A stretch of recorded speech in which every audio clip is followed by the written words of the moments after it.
bienvenidos a todos y a todas. Estamos en la segunda jornada sobre el derecho al tiempo, que está dedicada hoy a la pobreza del tiempo, un reto social por abordar. Primeramente daremos paso a la intervención, que la tenemos grabada y que ahora se reproducirá, de la eurodiputada Lina Gálvez, que nos explicará un poco las conclusiones principales que hay sobre un informe de pobreza femenina en Europa desde el punto de vista de la pobreza del tiempo. Acto seguido damos paso al vídeo y luego retomamos la conversación y el debate. Hola, siento muchísimo no estar allí, pero el evento me coincide con compromisos ineludibles vinculados a mi labor como parlamentaria europea. Aquí estoy en el Parlamento Europeo en Bruselas, y en ese marco también es el que os voy a hablar. Llevo mucho tiempo con estas cosas. La primera vez que incluí una medida sobre los usos del tiempo en un programa electoral fue en las elecciones del 2008 para el PSOE, ¿no?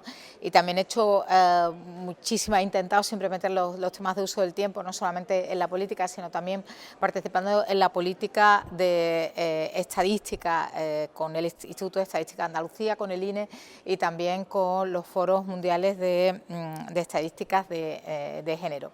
Pero voy a hablar un poco de la labor aquí en el Parlamento. A mediados de 2022 aprobamos el informe de Mujeres en Europa, del que fui ponente.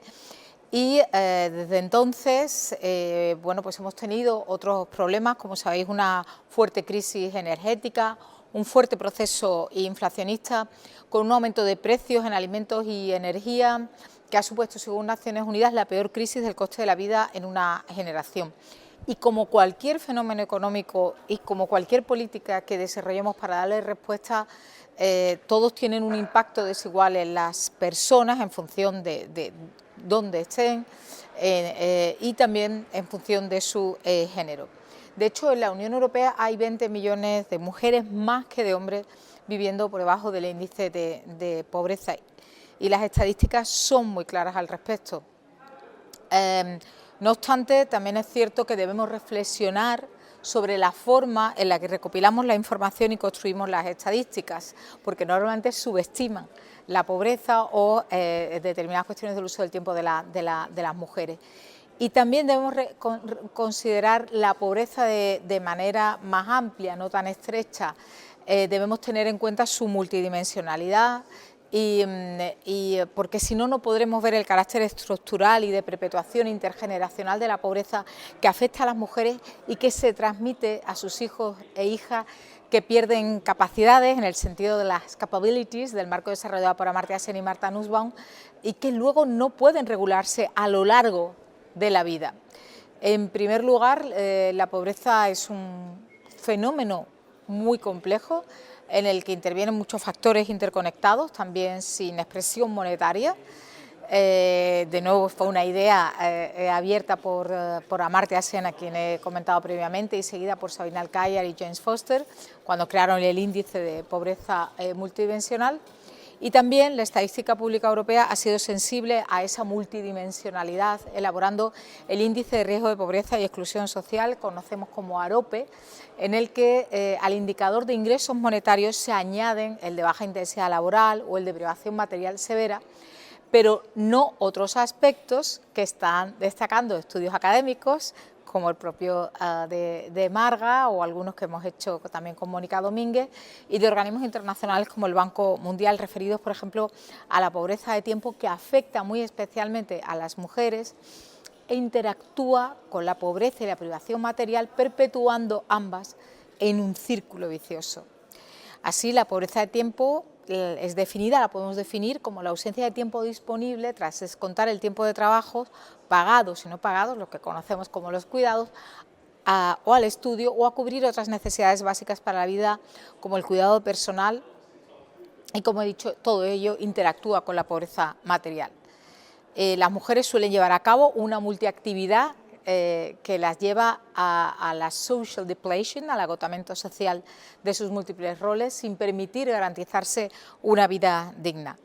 La pobreza de tiempo impide disponer de tiempo o autonomía horaria para ofertar trabajo en condiciones, tener autonomía financiera, formarse, acceder a los recursos básicos o a los mínimos cuidados o autocuidados incluso que les garanticen o nos garanticen una vida saludable y plenamente integrada en nuestras comunidades o sociedades.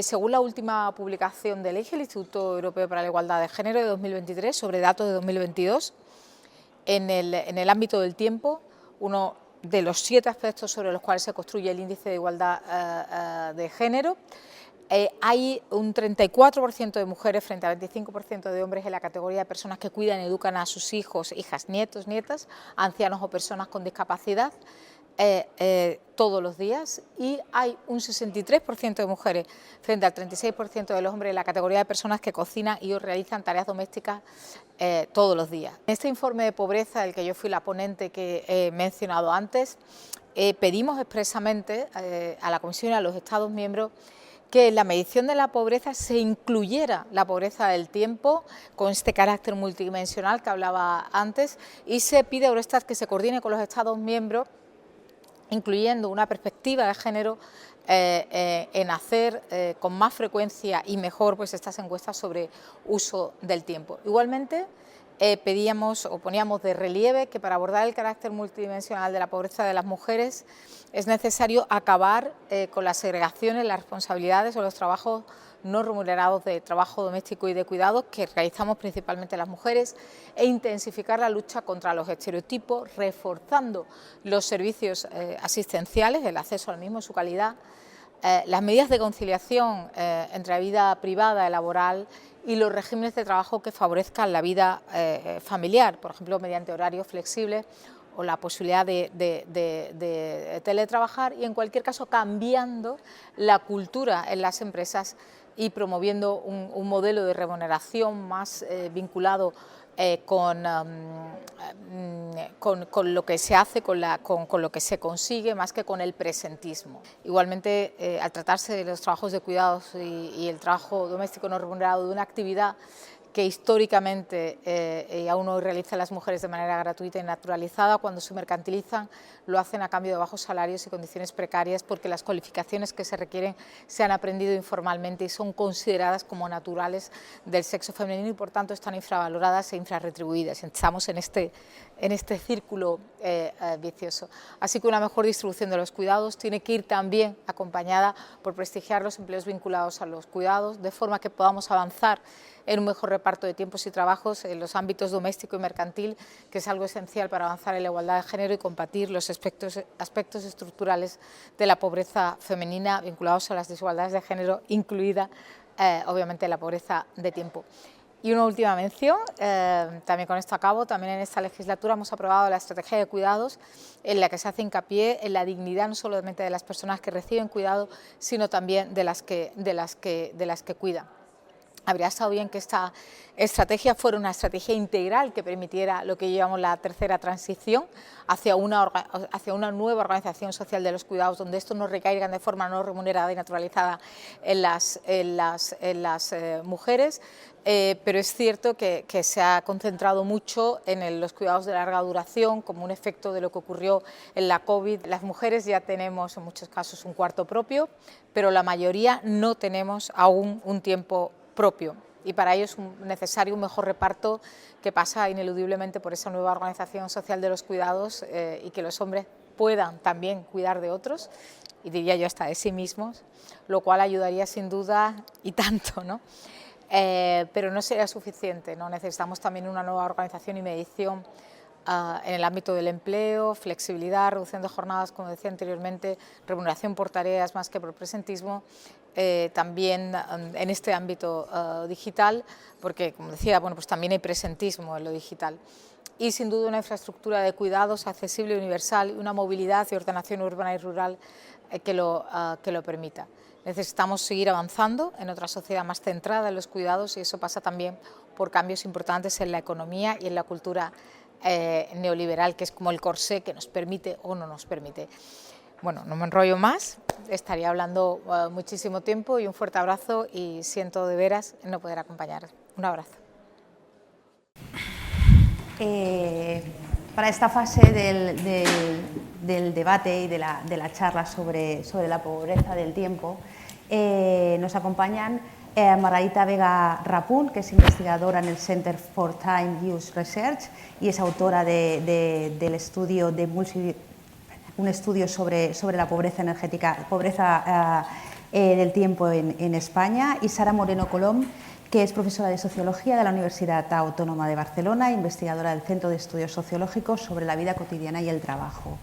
Iniciamos ahora una conversación entre ellas que saben del tema, que han estudiado el tema y que es un tema que nos interpela a todos como sociedad, y luego en los últimos minutos finales dejaremos al público, si quieren hacer alguna pregunta, pues estaremos encantados de que ellas las contesten. Empiezo por ti, Margarita. Tú has estudiado muy profundamente todo el tema de la pobreza del tiempo a nivel cuantitativo en España, ¿no? Has hecho una radiografía de lo que está sucediendo. ¿Puedes explicarnos brevemente qué es el concepto de pobreza del tiempo y también qué números y datos se desprenden de estas investigaciones que has hecho? Bien, bueno, en primer lugar estoy encantada de estar aquí, muchísimas gracias por la invitación. Bueno, he estudiado la pobreza de tiempo, lo que los datos nos han permitido estudiar la pobreza de tiempo, que lamentablemente tenemos limitaciones de datos. A mí, si no te importa, me gustaría empezar un poco a hablar de los usos del tiempo, porque no sé si todo el mundo está familiarizado con los usos del tiempo y demás. Entonces, me gustaría comenzar diciendo que de la manera que usamos nuestro tiempo, a lo que dedicamos nuestro tiempo, tiene implicaciones fundamentales y es crucial para nuestro bienestar. Es decir, la manera que decidamos en qué empleamos nuestro tiempo va a decidir la manera o los niveles de bienestar que vamos a tener tanto como individuos, tanto como sociedad.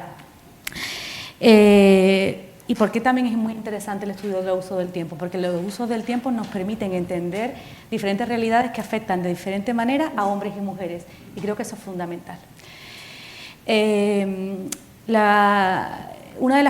mi punto de vista, yo no sé si Sara estará de acuerdo conmigo, una de las principales contribuciones de las encuestas de uso del tiempo, desde mi punto de vista, es que nos permiten medir el trabajo no remunerado y de cuidado, que hasta hace relativamente poco había quedado, como decimos, lo que no se mide no existe o no lo contemplamos. Por lo tanto, las encuestas de uso del tiempo nos han permitido poner de relevancia, poner de relieve el trabajo no remunerado y el número de horas y el número de tiempo que implica y la dedicación que implica.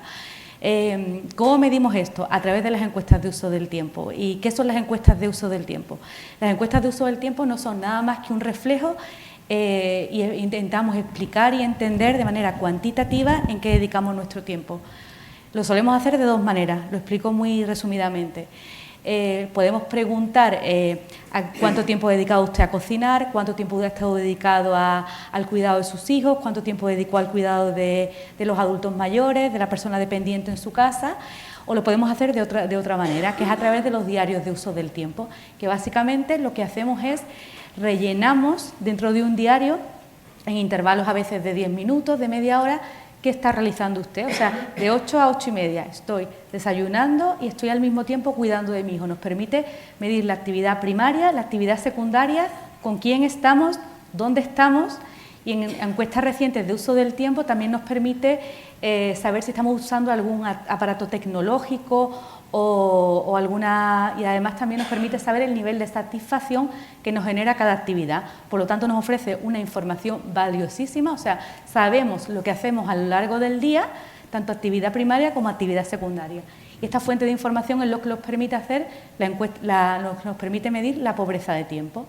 Como comentaba Lina Galvez, es verdad que estas encuestas subestiman muchas veces los tiempos dedicados al trabajo no remunerado, tienen limitaciones metodológicas que se irán mejorando y desarrollando a lo largo del tiempo, pero básicamente la pobreza de tiempo es el tiempo disponible después del tiempo dedicado a las tareas de cuidado personal, comida, comer, dormir y aseo personal, trabajo remunerado y trabajo no remunerado. Con esos tres tipos de actividades nos permiten diseñar una línea de pobreza equivalente a las líneas de pobreza de la pobreza de ingresos, de la tradicional pobreza de ingresos. Entonces, aquellos que estén por debajo de esta línea de pobreza son considerados pobres de tiempo y los que estén por encima de esta línea de pobreza no son pobres de tiempo. Y con la última encuesta de usos del tiempo de España, que lamentablemente es muy antigua, la línea de pobreza estaba situada en 170 minutos. Es decir, aquellas personas que tengan menos de 170 minutos al día para cuidar, para actividades, para su tiempo disponible, para hacer lo que quieran, serían consideradas pobres de tiempo, y las que no serían consideradas pobres de tiempo. Evidentemente es una medida muy grosa, también a veces hacemos ajustes por tipo de hogar, rural, urbano y de cualquier manera. Pero bueno, lo que es claro es que la pobreza de tiempo lo que viene a confirmar es la feminización de la pobreza, porque la gran aportación de la pobreza de tiempo es la inclusión del trabajo no remunerado dentro del indicador de pobreza, que hasta ahora no había sido considerado. Sara, volviendo al tema del género, que es un tema que lleva apareciendo, ha aparecido ya también en el vídeo de Lina Gálvez, y lo acaba de mencionar Margarita. ¿Cuáles son los impactos que tiene la pobreza del tiempo en la desigualdad de género? Y cómo influye también en las responsabilidades en el hogar, en el ámbito laboral, también esta pobreza del tiempo. Vale, bueno, en primer lugar también agradecer mucho la invitación, y es un placer estar aquí compartiendo, bueno, Lina en la distancia, pero con Marga, esta conversación, y un placer que esté la sala llena para escuchar estos temas que nos interesan a nosotras, pero son fundamentales, ¿no? Entonces, enlazando un poco con la respuesta de Marga y tu pregunta, yo en primer lugar sería como un cambio de la pregunta, ¿no? Porque no sería cómo influye la pobreza de tiempo en las desigualdades de género, no es causa, sino que es consecuencia, ¿no? Diríamos que existen unas desigualdades de género que se manifiestan, entre otras manifestaciones que pueden tener, en forma de pobreza de tiempo. Lina lo explicaba muy bien, ¿no? Si tomamos el concepto de pobreza como multidimensional, hay muchas dimensiones de la pobreza, ¿no? Y la causa son las desigualdades, la persistencia de unas desigualdades de género, que se expresan de distintas maneras. Y una de las maneras en que vemos cómo se manifiestan actualmente las desigualdades de género es en términos de pobreza de tiempo, que las mujeres disponen de menos tiempo libre, de media, ¿no? De libre de obligaciones de trabajo remunerado y no remunerado, y de lo fundamental para desarrollarse diariamente, disponen las mujeres de menos tiempo en comparación a los hombres, ¿no? Entonces yo creo que esto es una primera constatación, que lo ha explicado muy bien Marga, del potencial que tienen los datos relativos a los usos del tiempo. Son un espejo de la estructura social, de las desigualdades sociales de una sociedad, ¿no? Cuando contabilizamos cómo dedicamos el tiempo en nuestro día a día, estamos poniendo un espejo que nos permite subrayar e identificar desigualdades de género, de clase, de edad, de origen, todas las que están cruzando nuestras sociedades. Y esto es un elemento fundamental, ¿no? Pero como bien también decía Marga, las encuestas de usos del tiempo, esta manera de contar cuánto tiempo dedicamos a las distintas actividades en nuestro día a día, pues tienen sus limitaciones, ¿no? ¿Por qué? Porque parten de un principio, en principio de un principio de conciencia, que somos absolutamente conscientes de todo lo que hacemos a lo largo de un día. Y esto no siempre es así, porque a veces tenemos interiorizadas responsabilidades que hacemos pero no le damos valor. Como también bien decía Marga, y estoy absolutamente de acuerdo con ella, uno de los potenciales analíticos de las encuestas de usos del tiempo es que permiten visibilizar y hacer emerger el trabajo no doméstico. Es decir, la primera vez que se cuenta cuántas horas al día se dedica a cocinar, lavar, planchar, lavar lavabos, etcétera, etcétera, etcétera, todas aquellas tareas imprescindibles pero invisibles, de repente aparece una realidad, ¿no? Que la sociedad pues no estaba ni focalizando ni dando importancia, ¿no?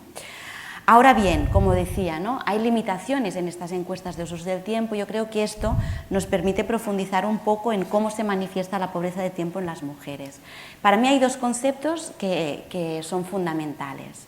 Además de la pobreza de tiempo contabilizada y definida como ha explicado Marga, que sería este tiempo, cantidad de tiempo disponible cuando quitas el trabajo y las responsabilidades de cuidados de autocura, ¿no? Diríamos, es importante también saber cuál es, ¿no? Serían dos conceptos que yo considero que son claves, el tiempo discrecional y el tiempo contaminado.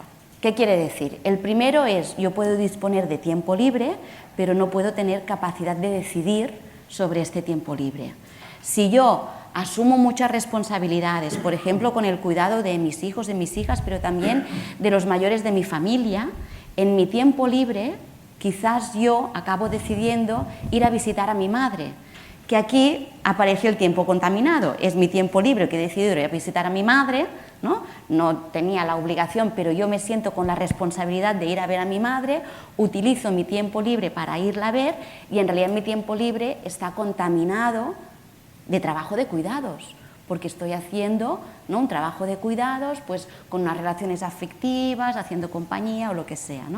Entonces, esto lo que yo querría subrayar es la importancia de contar cuánto tiempo disponemos, pero preguntarnos en qué condiciones podemos decidir sobre este tiempo libre, Porque a veces, si tomamos en consideración el tiempo discrecional y el tiempo contaminado o el riesgo tiempo contaminado, la pobreza de tiempo que ya señalaba Marga, que se manifiesta en mayor medida en las mujeres, aún es mayor, porque aún disponiendo de un tiempo de libre disposición personal, resulta que tienen una menor posibilidad de decidir en qué dedicar este tiempo libre y que a menudo acaba siendo un tiempo libre contaminado de cuidados. Las dos habéis mencionado las encuestas estas que se hacen para calcular la pobreza del tiempo. Que ahora parece que se va a hacer una nueva, no sé de cuándo es la última, que has dicho que era antigua. 2009-2010. Bastante, sí, bastante antigua. La radiografía que hay es lejana. Sí, claro. Esta es la encuesta la grande, digamos, a nivel estatal, con las guidelines de Eurostat y todo eso. Después, por ejemplo, que en Cataluña se han realizado alguna otra encuesta de otra del tiempo. En el País Vasco también realizan muchas encuestas de uso del tiempo. Y también me gustaría puntualizar que hemos hablado de encuestas de uso del tiempo de carácter cuantitativo, de número de horas. También es verdad que existen preguntas y estudios que, por ejemplo, hablan de cómo se siente usted, siente que su día es muy estresado, siente que no tiene tiempo para nada, cómo considera que es su día a día, que también, yo como tengo un perfil economista, muchas veces coge un poco por lo cuantitativo, pero evidentemente todos estos valores cualitativos de las percepciones de cada uno, de cómo siente el tiempo y cómo lo valora, son perfectamente válidas y deberían de estar incluidas en todos los estudios, pero es verdad que nos siguen haciendo falta muchas veces datos y más encuestas. Pero tal como te comentaba, es verdad que la encuesta de uso del tiempo es una encuesta muy grande, es una encuesta donde rellenamos un diario de 24 horas, muchas veces un día de diario y un fin de semana. Son encuestas costosas, pero evidentemente, como decimos siempre, esto es una cuestión de prioridades. ¿Y qué deberían tener estas encuestas? No sé si se va a hacer otra en breve, creo que sí, que en breve se va a hacer otra encuesta de este estilo, para que permitieran trasladar los datos y las resoluciones, las conclusiones que aparecieran en políticas, en cuestiones que pudieran aplicarse en la vida diaria de las personas, cosas que ya se aplican en cuestión de género, que nos permitiera también en cuestión de pobreza de tiempo poder solucionar. Ya sé que el problema es bastante gordo, pero que pudieran puntualmente solucionar algunas cuestiones. A ver, me parece que la encuesta del diario, no sé si Sara está de acuerdo conmigo, me parece una herramienta muy potente, más allá de que tenga algunas limitaciones. En primer lugar, creo que una cuestión que ha comentado Sara, a la hora de rellenar el diario necesitamos que la ciudadanía tenga instrucciones claras de lo que son los cuidados, porque efectivamente, si estamos rellenando el diario y no entendemos que tener que estar con que tu hijo de 2 años, que si tú no estás ahí, alguien lo tiene que cuidar y que esos cuidados, más allá de que no estés haciendo una actividad activa, o sea, en primer lugar sería como entender una política de sensibilización y de entender a la hora de llenar el diario qué son los cuidados y cuáles son las actividades importantes de cuidado. Yo a veces hablo con gente y no entienden muy bien qué son los cuidados, en qué consisten y demás. Y después las encuestas de uso del tiempo, es verdad que tienen el diario, este instrumento, pero es verdad que no nos permiten hacer muchos cruces con muchas actividades. Es decir, no tengo información muchas veces de rural-urbano, no tengo información de servicios de cercanías de cuidados, no tengo información de salud, no tengo información de servicio doméstico, no tengo información si tienen ayuda, no tengo información de contexto familiar. no tengo información si ha tenido algún beneficio o alguna adaptabilidad en su trabajo, en su empleo, porque trabajo es todo, en su empleo, para realizar las labores de cuidado. O sea, nos falta mucha información como de background sobre la persona para poder hacer interpretaciones un poco más complejas o mucho más atinadas a política. Entonces todavía se debería construir un marco que la gente tomara conciencia, ¿no?, para entender qué son los cuidados, ¿no?, qué políticas se podría, para aplicarlas en unas políticas posteriores, entiendo. Bueno, yo coincido absolutamente con Marga, ¿no?, que la herramienta de la encuesta de usos del tiempo tiene un potencial enorme, tanto desde un punto de vista analítico como de diseño de políticas. Lo que hace falta es voluntad política, porque las encuestas, los datos de que disponemos ya son suficientemente explícitos para saber que hay que diseñar políticas que contribuyan a un mayor reparto del trabajo no remunerado, doméstico y de cuidados entre hombres y mujeres, porque es la división sexual del trabajo, diríamos, la persistencia de esta división sexual del trabajo, que se refleja muy bien con los resultados de las encuestas de usos del tiempo, es el origen de la pobreza de tiempo, entre otras múltiples dimensiones de la pobreza, ¿no? Entonces, intervenir en esta dirección, pues hay muchas posibilidades, ¿no?, diríamos. Y para mí sería más importante garantizar una continuidad en la elaboración de la encuesta, porque contamos con una primera oleada en 2002-2003, una segunda en 2009-2010 y un apagón estadístico hasta la actualidad, que ya se están haciendo el trabajo de campo en el caso de Cataluña y en el caso a nivel estatal de la INE, pues va a empezar en breve. Lo primero que necesitamos para hacer buena investigación es una continuidad en los datos, para saber cómo vamos cambiando, si persisten las tendencias, si cambiamos, si retrocedemos, si avanzamos, etc. Con lo cual, la primera decisión política es dar continuidad a los datos estadísticos, que es la evidencia necesaria para diseñar las políticas. Entonces, la herramienta es buena, tiene sus limitaciones y lo bueno es ser conscientes, las que nos dedicamos a analizar a partir de estos datos, de las limitaciones de la herramienta. Y como bien decía Marga, yo, por ejemplo, que vengo de la sociología, me dedico más a hacer estudios cualitativos acerca de los usos del tiempo.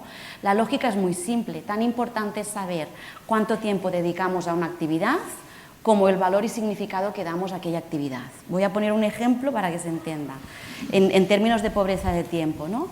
En principio, si nos quedamos con la idea de que pobreza de tiempo es quien dispone de menos tiempo libre, de libre disposición personal, diríamos, ¿no?, que pues, podríamos identificar rápidamente que las personas que disponen de mucho tiempo libre son más ricas desde un punto de vista temporal.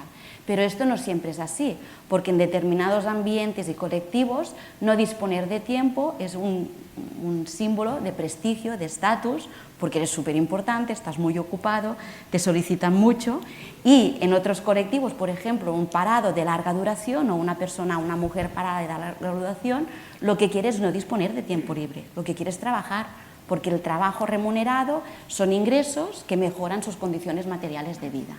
Con lo cual es tan importante saber cuánto tiempo dedicamos a los distintos trabajos, cuánto tiempo libre disponemos, pero también el valor y el significado de las condiciones con las cuales podemos utilizar este tiempo libre o qué supone para nuestra vida en términos de coste de oportunidad.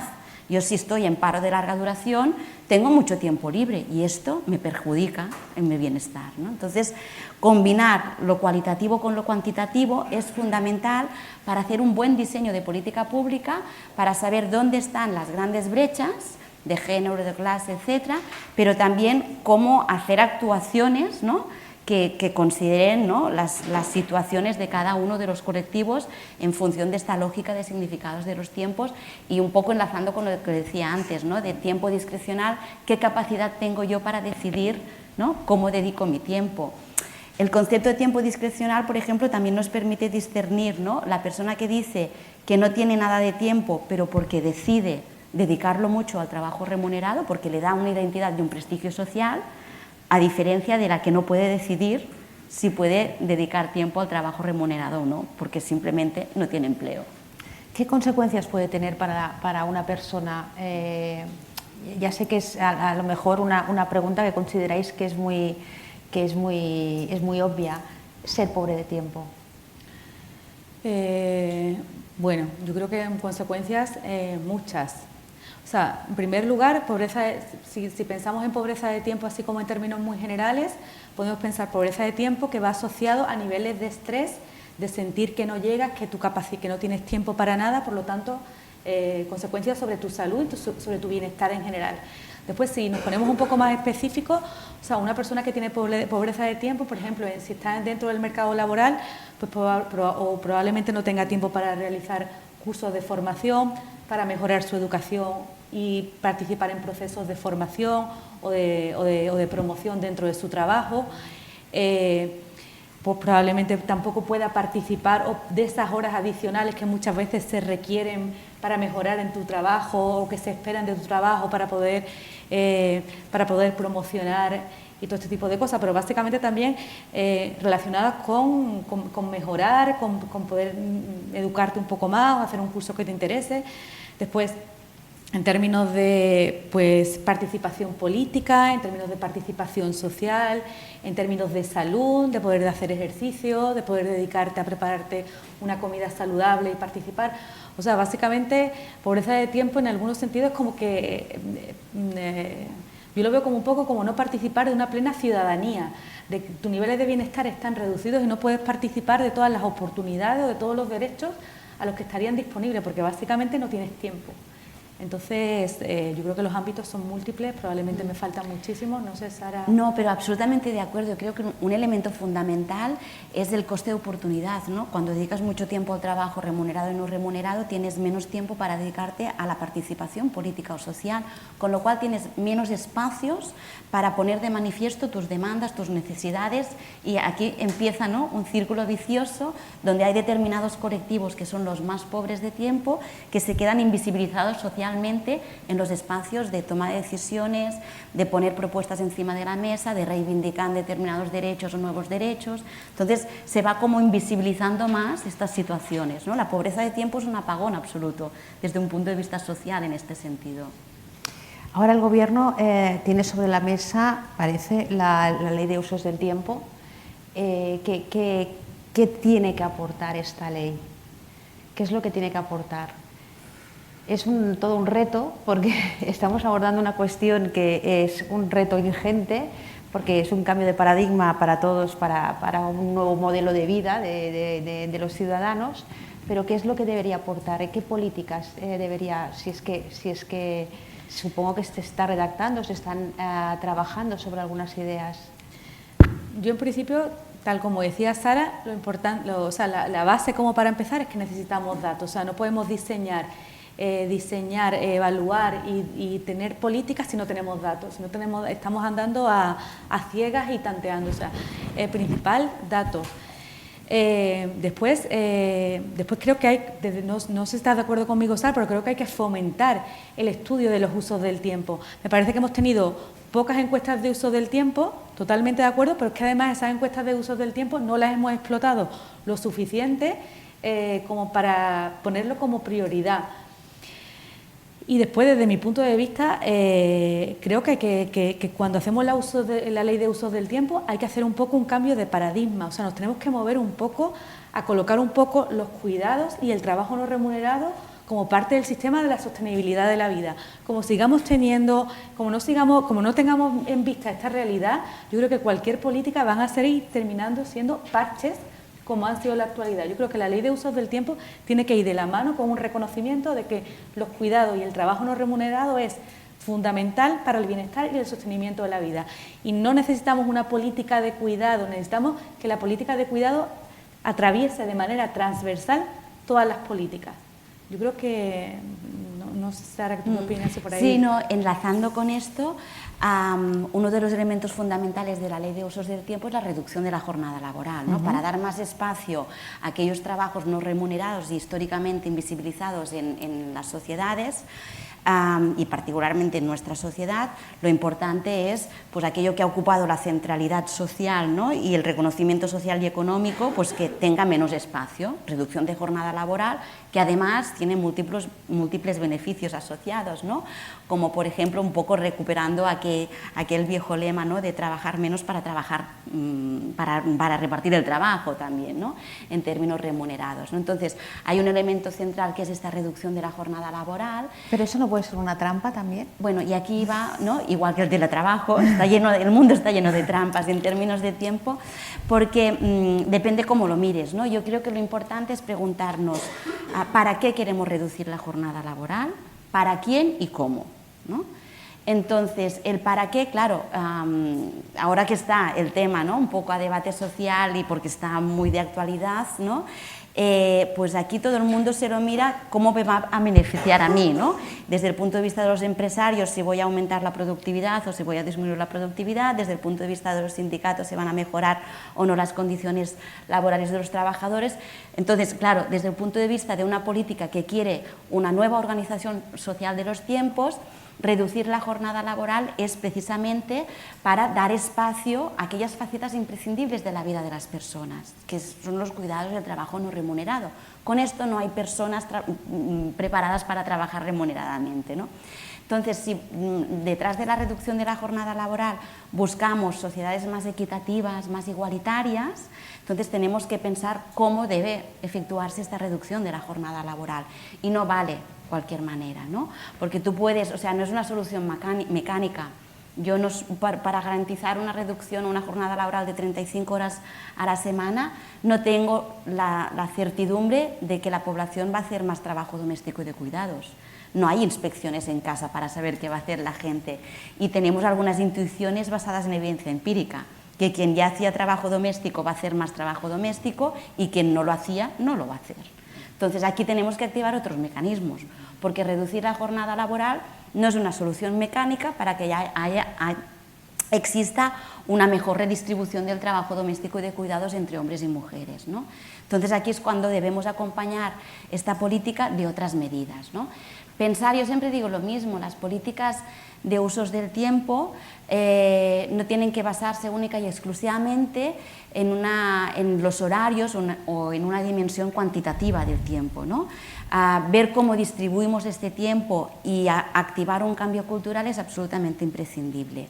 Y aquí podemos enlazar en el cómo, ¿no? Es decir, ¿cómo reducimos la jornada laboral? Pues desde un punto de vista de la perspectiva de género, lo que necesitamos es trabajar cada día un poco menos. Es decir, reducciones sincrónicas y diarias, pero nada de reducciones de semanas laborales. Porque si yo tengo una criatura o un adulto dependiente, no puedo decidir, pues mira, de lunes a jueves no me voy a ocupar de él. Y viernes, sábado y domingo voy a cambiar todos los pañales, voy a hacer todas las comidas, voy a acumularlo todo, porque los cuidados no los puedes acumular. Puedes acumular trabajo doméstico, pero cuidados de mayores, cuando eres la principal responsable de una persona enferma de Alzheimer, no puedes decidir que 3 días lo vas a cuidar y 4 no. Entonces, si lo que queremos realmente es poner la vida y los cuidados en el centro, esto tiene que ser visible cada día en nuestro día a día. Entonces, es reducir la jornada laboral sincrónica y cotidianamente y acompañarlo de una red de servicios públicos que nos cubran partes de estos cuidados y que lo hagan desde una perspectiva universal. Para mí, una política fantástica de tiempo sería universalizar los comedores escolares, que se integre en el horario escolar lectivo y que las criaturas entren a las 9 o a las 8 de la mañana y salgan a las 4 o a las 4:30, habiendo hecho una jornada escolar. Esto es garantía de equidad para los niños y las niñas, todo es lo mismo, no hay diferencias. Y libras espacio de tiempo para las principales responsables, que normalmente son madres, y muchas de ellas hacen paréntesis laborales cuando tienen criaturas pequeñas y no pueden buscar trabajo, etcétera, etcétera. Entonces, buscar qué tipo de servicios podemos ofrecer a la ciudadanía para precisamente cubrir espacios de cuidado dando importancia, garantizar equidad y a partir de aquí pues, ir reconstruyendo un poco la organización social de los tiempos. ¿Tú crees que la jornada laboral será un método también que pueda, o es una trampa, como explica Sara, hasta cierto punto? Sí, yo creo que Claro que básicamente aquí tenemos hay un dato de cuando estudiamos los que son pobres de tiempo y no son pobres de tiempo. Cuando miramos los que no son pobres de tiempo, los hombres, comparo los que no son pobres de tiempo con los que son pobres de tiempo, los que no son pobres de tiempo dedican de media 4 minutos más al trabajo no remunerado que los que son pobres de tiempo.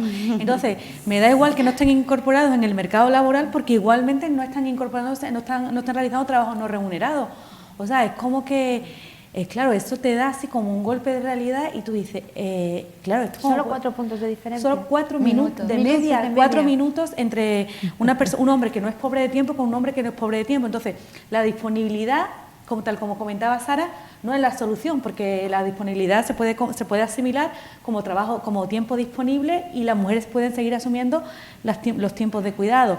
Entonces, claro, toda esta parte de la concienciación, en los repartos, en un reparto más equitativo del trabajo no remunerado y remunerado, claro, esto está en las entrañas y en la base de unas estructuras sociales, culturales, educacionales, que son muy complicadas de romper y que no podemos esperar que además, como comentaba Sara, que una política aislada nos vaya a solucionar el problema de la división sexual del trabajo.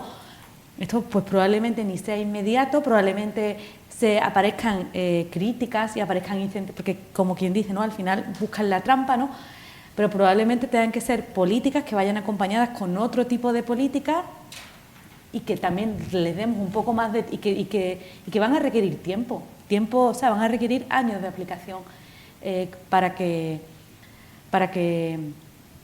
vayamos evolucionando un poco en una división sexual del trabajo menos escandalosa, la verdad.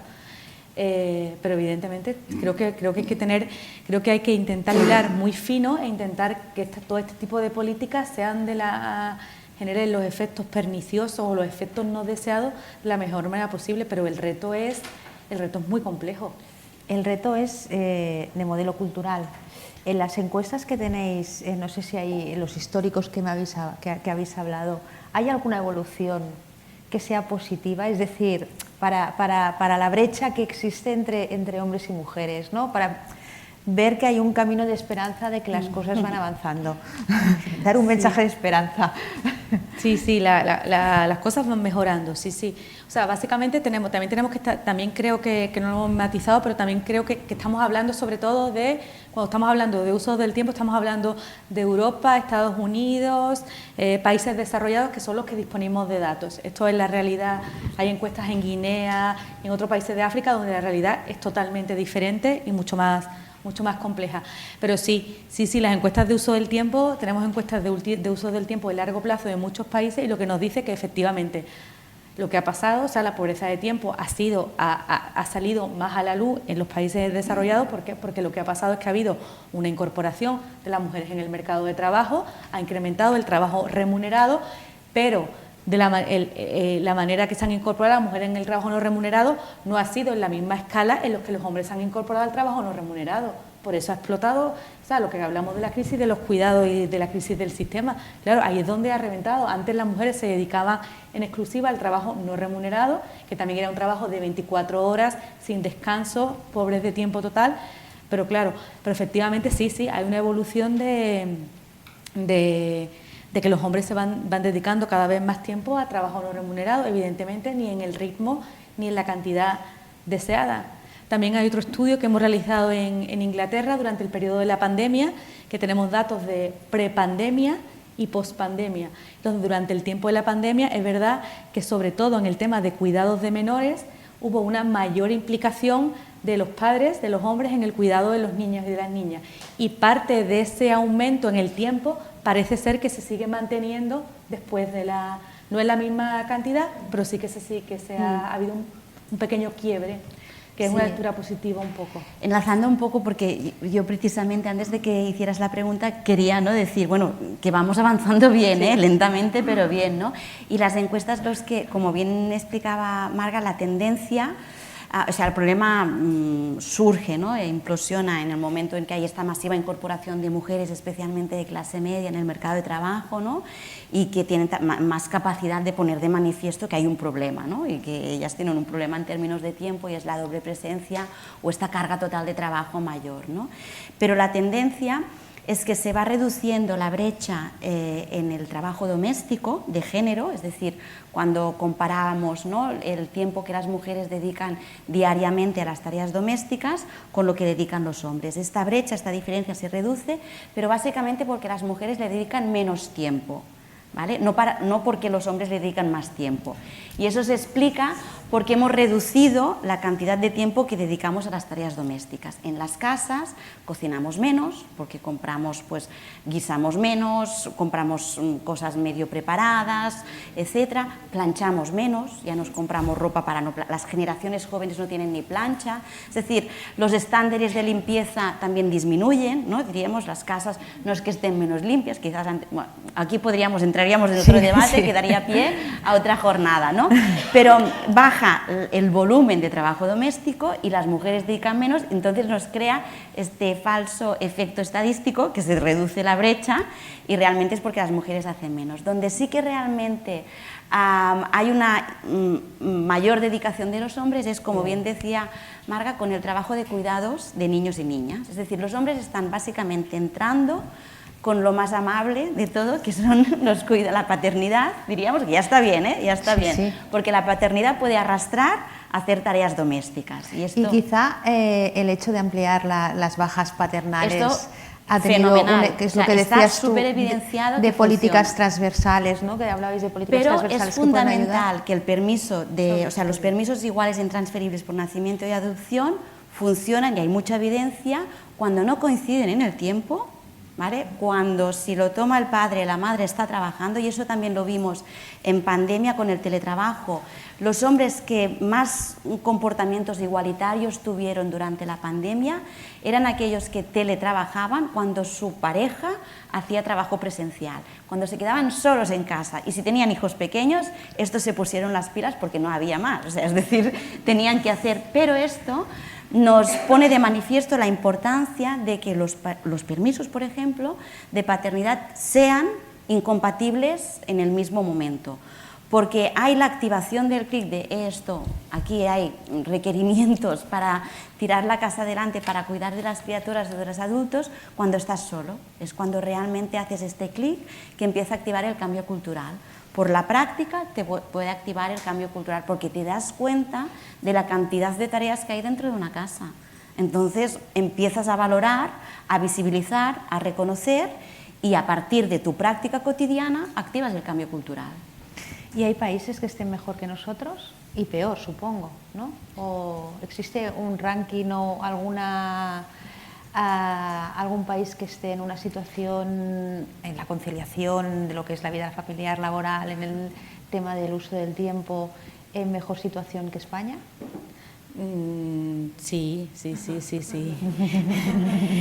diría que sí. El único problema, claro, que tengo, afortunadamente Eurostat nos obliga a los países miembros a hacer encuestas que sean equivalentes, estandarizadas. Cada uno después puede hacer añadiduras, pero sí que existen países que, claro, lo que pasa es que tenemos los datos de España los tenemos muy atrasados, entonces me da, pero claro, las sociedades tradicionales, tipo, países nórdicos, norte de Europa, vemos perfectamente los modelos norte de Europa, sur de Europa, que nos pasa igual España, Italia, que sí que se notan diferencias en los usos del tiempo, sí. Y en este sentido, a mí lo cuento en clase, ¿no?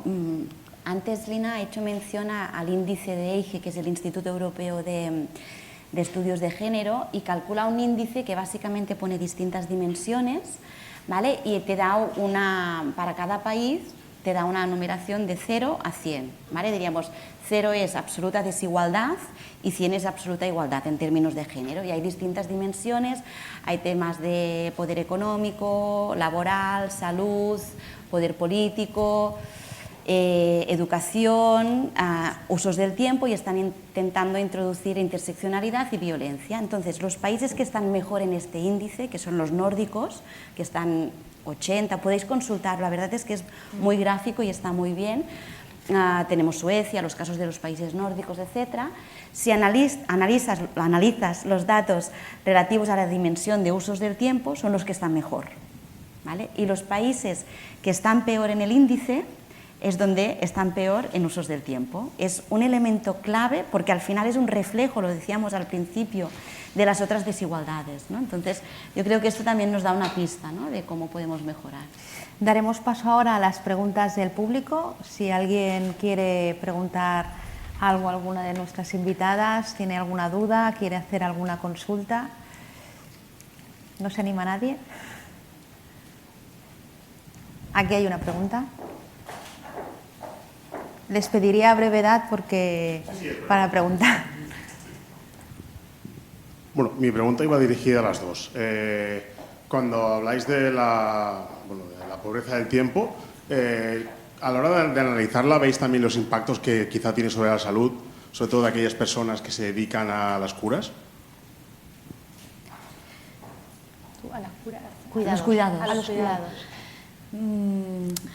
O sea, lo único que tuvimos en una encuesta de usos del tiempo, creo que la del 2002-2003, teníamos cómo consideraba su salud, que era buena, muy buena, mala o muy mala o algo así. Y es verdad que cuando las personas que eran pobres de tiempo, nunca, o sea, no es que fuera muy mala, pero ninguna era muy buena. O sea, ni muy buena o buena, era como siempre, estaba como en la parte baja de la distribución. Por lo tanto, eso nos permitía no hacer causalidad, pero sí entender que los pobres de tiempo sí que consideraban aspectos de su salud que podían estar vinculados a salud física, pero también puede ser a salud mental, que de altos niveles de estrés y demás. Sí, yo aquí añadiría también la complejidad, ¿no? Yo sí que, por ejemplo, datos así como correlacionando una cosa con la otra, durante precisamente el tiempo de pandemia, ¿no?, y con el teletrabajo salieron muchos estudios de cómo el hecho de teletrabajar durante la pandemia, el confinamiento, suponía un mayor coste para la salud de las mujeres que de los hombres, es decir, malvivieron mucho el teletrabajo porque se sentían más responsables de todo lo que pasaba en el hogar, los hombres se bunkerizaban en una habitación, trabajaban, bueno, aquí hay como datos bastante evidentes, ¿no?, de esta correlación entre un teletrabajo obligado durante una situación de pandemia y efectos perjudiciales para la salud de las mujeres, pero también querría puntualizar la dificultad que tenemos cuando preguntamos acerca del estado de salud de las personas, porque también hay aspectos objetivos y aspectos subjetivos, ¿no? Y la salud percibida, las mujeres manifiestan mejor salud percibida que los hombres, ¿no? Y esto tiene mucho que ver también con roles interiorizados de género y estereotipos, que se quejan menos las mujeres, ¿no? Son más sacrificadas, diríamos, y esto es verdad que cuando miramos, ¿no?, datos de salud percibida, pues se pone muy de manifiesto. Entonces, claro, los efectos de la pobreza de tiempo tienen mucho que ver también en si te permites o no estar estresada, si te permites o no manifestar que sientes este estrés. Entonces aquí hay una complejidad adicional para poder captar esta dimensión más subjetiva que a veces se esconde por toda la carga simbólica y de socialización que llevamos incorporada. Aquí hay otra pregunta. Espera, el micrófono. Las encuestas sobre la pobreza del tiempo, terminología que hoy se me hace familiar. Antes decíamos no tenemos tiempo, no llegamos, todo es pobreza energética, ahora la palabra pobreza la utilizamos con mucha frecuencia. Bueno, la pregunta que quería hacer es que la pobreza del tiempo en las encuestas que realizáis, la edad de las personas, ¿cuál es? Porque aquí los seniors, las personas jubiladas, tenemos mucho que decir.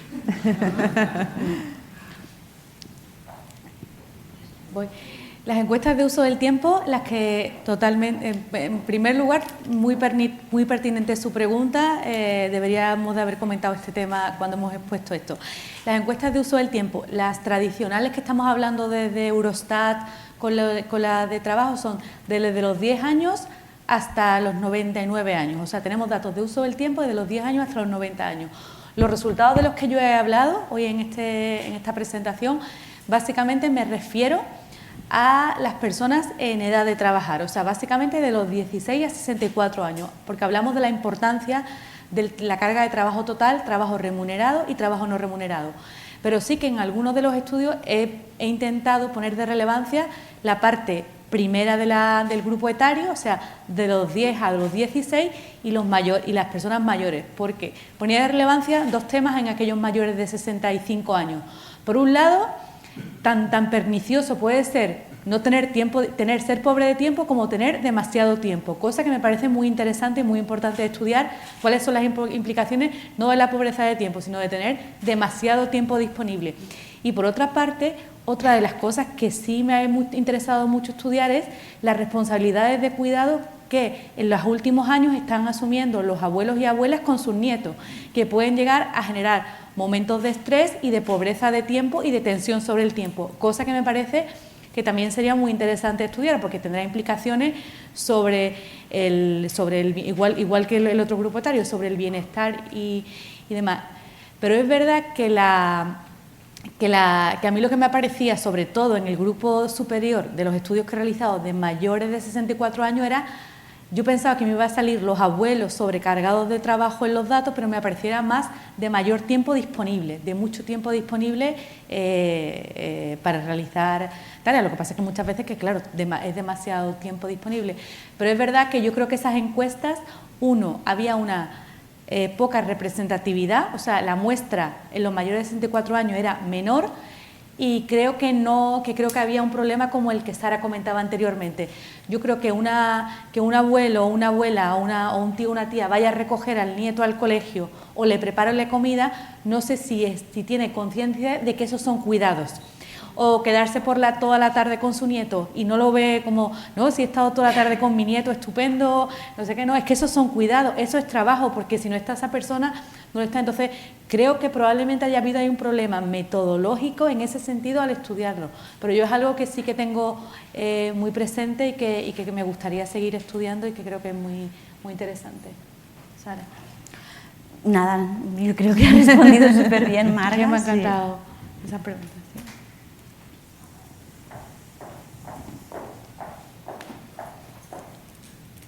Hola, yo en la línea de lo que se estaba hablando ahora, aquí en Barcelona se ha intentado analizar también qué pasa con los niños y su concepción del tiempo. Y creo que sería muy interesante también tenerlo en cuenta. No era consciente de que hubiera datos desde los 9 años, ¿no? en esta encuesta. No había sido consciente porque siempre haces trabajo remunerado y no remunerado, pero sí que algunos datos que se han hecho de estudio con niños y niñas, hay una sensación de no tener tiempo y entonces esto, diríamos, cómo estamos organizando, ¿no?, nuestra sociedad para que ya desde bien pequeños los niños y niñas tengan esta percepción de pobreza de tiempo, que a lo mejor no sale así reflejada, ¿no?, en las estadísticas, pero que creo que es importante también tenerlo en cuenta. Sería un apartado igual que las personas mayores de 65 años. Sí, yo aquí creo que, no sé, es más, o sea, una intuición que aún no hemos podido captar con estudios, ¿no? Pero de alguna manera cada vez es más presente este imaginario de que no se tiene tiempo. O sea, es como muy transversal, ¿no? No tenemos tiempo como sociedad, ¿no? Diríamos, es como que se ha puesto como de moda, ¿no? Y casi que queda mal decir que tienes tiempo, ¿no? Entonces, yo creo que los niños aquí también son reflejo un poco de esta sociedad y este discurso que socialmente se ha impuesto. Y cuando vamos a analizar vemos que, bueno, que hay distintas situaciones, ¿no? Y a veces no podemos captar cómo las redes sociales y el uso de los dispositivos móviles son extractores de tiempo, de esta sensación de no tener tiempo. Pero claro, tú puedes estar después de cenar conversando con tu familia o cada un miembro de la familia con su tablet mirando TikToks o lo que sea y teniendo sensación de que no tienen tiempo de estar en familia. Bueno, cómo priorizamos el tiempo, ¿no? O cómo permitimos, ¿no?, que las redes sociales nos chuclen, sí, bueno, se llama la extracción de tiempo por parte de las redes sociales, ¿no? Realmente, entonces es una cuestión también, ¿no?, transversal de una sociedad que cada vez más se está construyendo en un consumo muy individualista del tiempo, ¿no? Porque lo que antes se hacía, ¿no?, la familia terminaba de cenar y se ponían los 4 o los 5 o los 6 a mirar el televisor, ahora cada uno va con su dispositivo a mirar su serie. Entonces individualizamos mucho el uso del tiempo también, y eso también da la sensación de que no tienes tiempo para compartir socialmente, pero porque lo has decidido o se ha acontecido una organización mucho más individual, ¿no? Entonces yo creo que aquí hay campo para investigar y recorrer, y que los niños a veces, claro, al final son un reflejo de los adultos.